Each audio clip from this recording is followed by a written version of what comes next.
మాకు చుట్టుపక్కల రెస్టారెంట్లన్నీ బాగా తెలుసు, అన్నింటిలోని ఖాతాలు ఉన్నాయి. ఈ చుట్టుపక్కల ఏరియాలో ఎక్కువ బర్త్డేలు అవుతాయి, ఎక్కడ ఎక్కువ సినిక్ స్పాట్లు ఉంటాయి, ఎక్కడ ఈవెంట్లు అవుతాయి, అన్నీ మాకు తెలుసు. అదంతా ఓకే, మరి చదువా?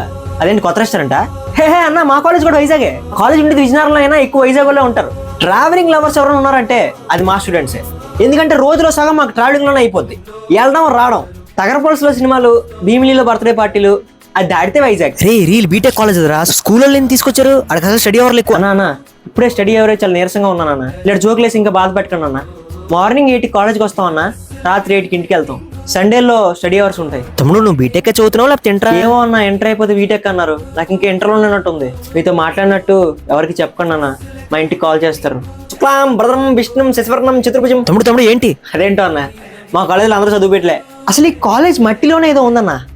ఎవడైనా నీకు 4 బ్యాక్లాగ్లు అంట. గట్టిగా రవ్వకండి అన్న, మా నాన్న వింటాడు. అసలు పేమెంట్ షీట్ నేను తప్ప మా కాలేజ్లో అందరూ బాగా చదువుతారన్న. మా కాలేజ్లో ఎవడు చదవలేదు అన్నట్టు ఉంటారన్న, కానీ అందరికి 70% వస్తాయి. నేను కూడా ఆస్కర్ పర్ఫార్మెన్స్ ఇస్తాను మీ దగ్గర చదవలేదని, కానీ నాకు కూడా 70% వస్తుంది. మా కాలేజ్ అన్నిటికన్నా యాక్టింగ్ స్కూల్ అని పెడితే బాగుంటుంది అన్న. అప్పుడప్పుడు ఇది బీటెక్ కాలేజ్ యాక్టింగ్ కాలేజ్ అర్థం కాదన్న, ప్రతి ఒక్కడు యాక్టింగ్ చేస్తాడు. ఏమా పాస్ అవుతావా? ఈసారి ఖచ్చితంగా పోద్దురా. చూసారా, పోద్దన్నాడు 80% అడిగి. అన్నా మీరు ఎవరితో మాట్లాడతారో తెలిసే మాట్లాడుతున్నారా? ఏయు ఓజీ అన్నా, ఓజీ ఏంటి ప్లేస్మెంట్లా?